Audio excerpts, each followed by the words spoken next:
Hello and welcome प्यारे बच्चों, कैसे हो सारे। मैं असीम भारद्वाज स्वागत करता हूं आप सभी का संसारम पे। ईएमआरएस यानी एकलव्य मॉडल रेजिडेंशियल स्कूल के अंतर्गत अगर आप पीजीटी शिक्षक बनना चाहते हैं बच्चे, और केमिस्ट्री यानी रसायन शास्त्र विषय से अगर आप शिक्षक बनना चाहते हैं, तो आज आप सभी के लिए जो आपका अब की बार डिस्क्रिप्टिव पेपर लागू किया गया है बच्चे, यानी टीयर 2 जो होने वाला है, उस एग्जाम से रेलिवेंट सारी इंफॉर्मेशन आप सभी को मैं बताऊंगा। देखिए बच्चे, जैसा कि आप जानते हो सर, आपके ईएमआरएस के अंदर जो पीजीटी एग्जाम होने वाला है उसमें 2 टीयर में आपकी परीक्षा कंडक्ट करवाई जाएगी।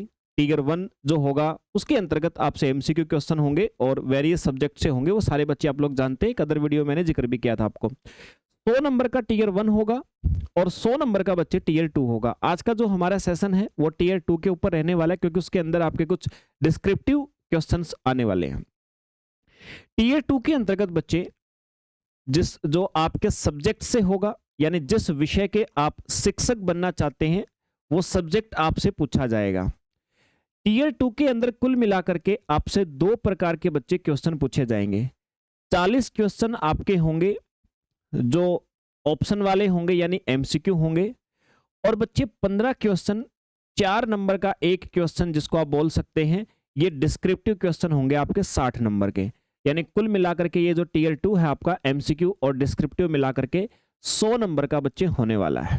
क्वेश्चन की संख्या 55 यानी 55 रहेगी, लेकिन 100 नंबर का बच्चे आपका ये टीयर 2 होगा। अब मुख्य बात यह है कि सर डिस्क्रिप्टिव पेपर पहले तो हुआ नहीं, इसी बार से लागू किया है, और बहुत सारे एस्पिरेंट्स अभी जो काफी दिन से मेरे पास में जब से नोटिफिकेशन आई है वैकेंसी के लिए, तो मैसेज कर रहे हैं सर डिस्क्रिप्टिव वाला सर ये तो प्रॉब्लम हो गई। बच्चे देखिए, प्रॉब्लम कुछ भी नहीं हुई। अभी मैं आपको मॉडल क्वेश्चंस दिखाऊंगा। यहाँ पे क्वेश्चन किस प्रकार के पूछे जाएंगे आपसे, ताकि प्रिपरेशन आपको बेहतर स्ट्रेटजी के आधार पे कर सको। एक 15 क्वेश्चन आपके टीयर 2 के अंदर आएंगे डिस्क्रिप्टिव, वही 15 क्वेश्चन मैं आपको एक मॉडल सेट आपके लिए बना करके लाया हूं। 15 क्वेश्चन मैंने तैयार किए हैं, मैं आपको क्वेश्चन दिखाऊंगा, और क्वेश्चन देख करके आप डेफिनेटली इतना कॉन्फिडेंस में जरूर आ जाएंगे कि सर ये कोई अलग चीज थोड़ी है। देखिए बच्चे, टीचर की जो क्षमता है ना, आजकल आप जानते हो हमारी एजुकेशन की जितनी भी संस्थाएं हैं वो बेहतर शिक्षक के लिए वैकेंसी निकालती, तो लगभग सभी का सिलेबस आपका या पैटर्न चेंज हो रहा है। पहले क्या होता था कि अगर आपने एमसीक्यू ठीक कर दिए, सारे एक ही पेपर होता था, एमसीक्यू ठीक कर दिए तो आपका सिलेक्शन हो जाता था। अभी शिक्षक के अंदर ये क्वालिटियां भी देखी जाती हैं कि शिक्षक एक्सप्लेन कैसे कर सकता है, एक्सप्लेन क्या अच्छे से कर पाएगा कि नहीं बच्चों को, उसी के लिए डिस्क्रिप्टिव लिया जा रहा है। और बहुत अच्छी बात है बच्चे, ये सही बात है, ये होना भी चाहिए, इस बार से लागू हो गया।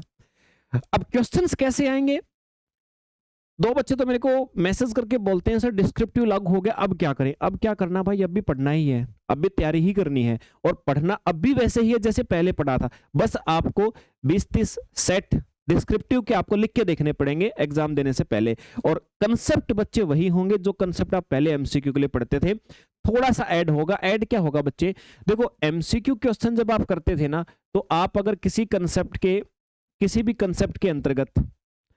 कंसेप्ट के अंतर्गत बच्चे क्या करते थे, कोई भी डेरिवेशन होता था, उस डेरिवेशन का रिजल्ट केवल याद कर लेते थे, और उसके पीछे कोई लॉजिक है कंसेप्ट के पीछे तो वो कर लेते थे। अब तीसरी चीज क्या होगी मेरे भाई, आपको कुछ डेरिवेशन भी एक्स्ट्रा में सीखने पड़ेंगे, आपको डेरिवेशन भी सीखने पड़ेंगे, और खासकर इन डेरिवेशन के ऊपर फोकस करने के लिए ही ये आपका डिस्क्रिप्टिव लागू किया गया। कोई ना कोई क्वेश्चन पक्का ऐसा आएगा जिसमें आपको कोई ना कोई लॉ, कोई ना कोई नियम बच्चे डिराइव करके दिखाना पड़ेगा। डायग्राम के ऊपर थोड़ी सी कमांड करनी पड़ेगी आपको। अभी 2 चीजें नई आपको ऐड करनी पड़ेंगी, एक तो सर डायग्राम करना पड़ेगा, और एक डिस्क्रिप्टिव जो पेपर आया उसके लिए डेरिवेशन पे भी ध्यान देना पड़ेगा। बस आपकी प्रिपरेशन में 2 चीजें बढ़ेंगी, और बाकी आप जैसे अभी तक प्रिपरेशन करते आए हो करना वैसे ही है।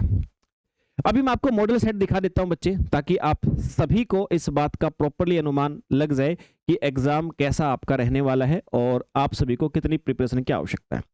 ये देखिए बच्चे, कुछ क्वेश्चंस हैं जो आप ही के लेवल के एग्जाम्स में, जो भारत के अंदर पहले कुछ एग्जाम ऐसे कंडक्ट करवाए गए हैं, हालांकि ईएमआरएस तो अभी हो रहा है, लेकिन इससे पहले कुछ एग्जाम ऐसे कंडक्ट हुए हैं पीजीटी लेवल के, जिनमें क्वेश्चंस पूछे जा चुके हैं।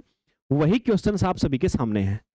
अब क्वेश्चन आपको मैं गारंटीड कहता हूं कि आपने पक्का ऐसे लगेंगे, हाँ सर ये तो हमने पढ़ रखा है, हाँ सर हमने ये तो पढ़ रखा है, और अगर भी आप प्रिपरेशन कर रहे होंगे टीयर 1 की, तो डेफिनेटली आपको ऐसा लगेगा कि सर ये तो सारे हमें क्वेश्चंस आते हैं। लेकिन बच्चे, जितना अच्छा शानदार लिखोगे आप लोग, उतने मार्क्स ज्यादा मिलेंगे, क्योंकि डिस्क्रिप्टिव में नंबर आपके चेक होके देते हैं, जो जितनी लाइनें आपने लिखी हैं उसमें कितना इफेक्टिवनेस है, कितनी सरलता है बच्चे, कितना सीक्वेंसिंग है, उसके आधार पे नंबर मिलते हैं। हम एमसीक्यू पढ़ते पढ़ते ये भूल ही जाते हैं कि जो पेपर के अंदर या बच्चों को हम स्कूल में पढ़ाएंगे तो उनको किस सीक्वेंस में समझाना है, तो उसी के आधार पे ये आपसे लिया जाता है। तो आपको क्वेश्चन पहले बता देता हूं।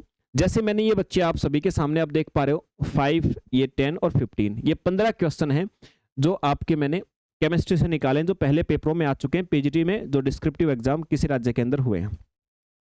जैसे बच्चे क्वेश्चन देखिए, क्वेश्चन आप सभी के सामने लिखा हुआ है और क्वेश्चन में दिया है, पहला क्वेश्चन बताता हूं आपको, explain the difference between rate law and order of reaction. Question आपसे पूछा कि भाई रेट लॉ और ऑर्डर ऑफ रिएक्शन यानी अभिक्रिया की कोटि बताओ और जो आपका दर समीकरण है उसको बताइए।